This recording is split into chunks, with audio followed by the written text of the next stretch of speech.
नमस्कार दोस्तों, आज मैं आप सभी को बांसुरी की धुन अमेरिकी लोक कथा सुनाने जा रही हूँ। यह लोक कथा बहुत ही ज्ञानवर्धक, मोटिवेशनल और शिक्षाप्रद कहानी है। इस कहानी को पूरे अंत तक एक बार अवश्य सुनिएगा।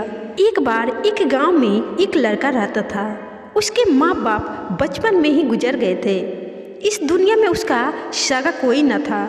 उसके जन्म लेते ही उसकी माँ की मृत्यु हो गई थी। सब लोग उसे कैनी कहकर पुकारते थे। कैनी को अड़ोसी पड़ोसियों ने मिलकर पाला था। वह एक वक्त का खाना किसी एक के घर खा लेता और दूसरे वक्त का खाना किसी दूसरे के यहाँ खा लेता था।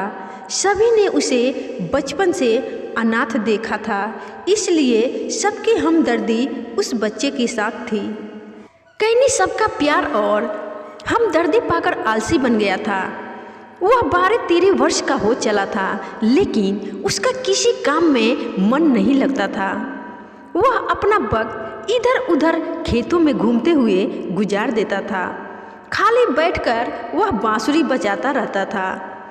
कैनी बहुत ही मीठी बांसुरी बजाता था। उसकी मीठी आवाज़ सुनकर लोग मुग्ध हो जाते थे। कुछ लोग उसकी बांसुरी की धुन सुनकर उसे इनाम भी दे जाते थे। इसी तरह समय बीतता गया और कैनी जवान होता गया, परंतु कैनी वैसा ही आलसी बना रहा। उसे जिस जैकी एवं उसकी पत्नी ने पाला था, उन्हें वह चाचा चाची कहकर पुकारता था। चाचा चाची का अपना बेटा भी बड़ा होकर काम पर जाने लगा था। एक दिन कैनी सुबह को देर तक सोया था। उसकी चाची उसे बार बार उठाने की कोशिश कर रही थी, परंतु कैनी उठ नहीं रहा था।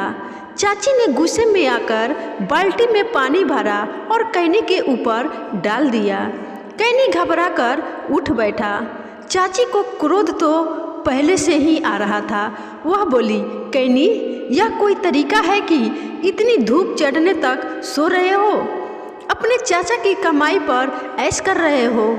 खुद कमाई करोगे तो पता लगेगा कि मेहनत क्या होती है। कैनी यह बात लोगों से सैकड़ों बार सुन चुका था कि खुद कमाई करोगे तो पता लगेगा, परंतु उसे कभी इस बात का बुरा नहीं लगा था।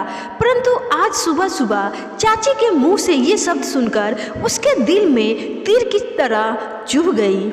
उसने चाची से कुछ नहीं कहा, लेकिन मन ही मन निश्चय किया कि वह अब घर तभी लौटेगा जब कुछ कमाने लगेगा। कैनी ने घर से निकलते समय जैकी चाचा और चाची के पैर छुए, फिर उनसे गले मिलकर बाहर निकल गया। शाम को जब कैनी देर तक नहीं लौटा तो जैकी और उसकी पत्नी कैनी सुबह के बदले हुए व्यवहार के बारे में चर्चा करने लगे। कुछ और समय बीतने पर जैकी को कैनी की चिंता सताने लगी और वह पत्नी से कहने लगा, तुमने सुबह ही उसे अच्छी खासी डांट लगाई थी, लगता है वह तुमसे रूठकर भाग गया है। पत्नी को अब अपनी भूल का एहसास हो रहा था, परंतु अब कैनी के इंतजार के सिवा कुछ नहीं किया जा सकता था। धीरे धीरे कई दिन और फिर सप्ताह बीत गए, परंतु कैनी नहीं लौटा। उधर कैनी चलते चलते दूर निकल गया था। रास्ते में उसे भूख लगने लगी, परंतु भोजन के लिए उसके पास पैसे नहीं थे। चलते चलते वह पास के एक नगर में पहुंच गया। वहां जाकर उसने अनेक लोगों से काम मांगा, लेकिन उसे कहीं काम नहीं मिला। एक तो वह कोई काम जानता नहीं था, दूसरा बिना किसी जान पहचान के कोई उसे नौकरी देने को तैयार न था। थक कर वह एक पेड़ के नीचे बैठ गया और जेब से निकालकर बांसुरी बजाने लगा। इत्तेफाक से उधर से एक संगीतकार अपने घोड़े पर निकल रहा था। उसने कैनी की बांसुरी की मीठी धुन सुनी तो वह उसकी योग्यता पर मुग्ध हो गया। संगीतकार कैनी को अपने साथ ले गया और उसकी खूब अवभगत की। वह संगीतकार राजा के दरबार में गिटार बजाकर राजा का दिल बहलाया करता था। अगले दिन जब वह राज दरबार में गया तो राजा से कैनी की खूब प्रशंसा की। राजा ने संगीतकार से कहा, हो सकता है कि कैनी वास्तव में गुणी कलाकार हो, परंतु हम पहले उसकी परीक्षा लेना चाहते हैं। अगले दिन राजा ने अपने राज्य के अनेक बड़े बड़े संगीतकार को अपने दरबार में बुलाया। सभी विद्वान अपने अपने वाद्य यंत्र लेकर दरबार में पहुँचे। कैनी को भी दरबार में आमंत्रित किया गया था। उसने अपनी बांसुरी अपनी जेब में रखी और राजा के दरबार में पहुँच गया। सभी विद्वान एक एक करके अपने वाद्य बजाकर राजा को खुश करने लगे। जब उन्हें यह पता लगा कि वह युवक भी संगीत की परीक्षा देने आया है, तो वे सब कैनी को खाली हाथ आया देखकर हंसने लगे। वे आपस में खुसुर फुसुर करने लगे कि यह छोकरा उनकी योग्यता के आगे कहाँ टिक पाएगा। सबके बाद कैनी की बारी आई तो उसने राजा के सामने जाकर नतमस्तक होकर प्रणाम किया। फिर वहीं जमीन पर बैठकर अपनी बांसुरी बजाने लगा।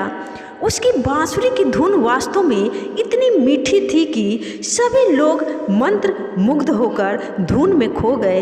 कैनी ने जैसे ही बांसुरी की धुन समाप्त की, राज दरबार तालियों की गड़गड़ाहट से गूंज उठा। राजा ने कैनी की प्रशंसा करते हुए कहा, कैनी, हम तुम्हारी योग्यता से बहुत खुश हुए। सबसे बड़ी बात यह है कि सबके हंसी उड़ाने के बावजूद तुमने अपना आत्मविश्वास नहीं खोया। किसी भी व्यक्ति की योग्यता और आत्मविश्वास उसे कहीं भी ऊंचाइयों तक पहुंचा सकता है। तुम में अपनी योग्यता का बिल्कुल भी घमंड नहीं है। यह बहुत खुशी की बात है। हम तुम्हें अपने दरबार में नौकरी देते हैं। राजा की बात सुनकर कैनी खुश हो गया। वह महल के एक कमरे में रहने लगा। 1 महीने बीतने पर जब कैनी को पहली तनख्वाह मिली तो वह पैसे लेकर जैकी चाचा और चाची के पास गया और उन्हें अपनी तनख्वाह देते हुए पूरी बात बता दी। कैनी की बात सुनकर चाचा चाची बहुत खुश हुए। उसके पैसे उसी को लौटाते हुए बोले, बेटा, तुम जहाँ रहो सुखी रहो, परंतु यह बात याद रखना कि कोई भी कला छोटी नहीं होती। तुम्हारी बांसुरी ने ही तुमको यहाँ तक पहुँचाया है। तभी कैनी की चाची भीतर से आई और बोली, ईश्वर की कृपा से तुम्हें सब कुछ प्राप्त हो गया है। अपनी मेहनत और लगन से तुम और तरक्की करते जाना, यही हमारा आशीर्वाद है। यह बात याद रखना कि आलस आदमी को निकम्मा बना देता है। कैनी चाची से लिपटते हुए बोला, हाँ चाची, मैं मेहनत की कीमत पहचान गया हूँ। अब कभी आलस नहीं करूँगा और जी लगाकर काम करूँगा।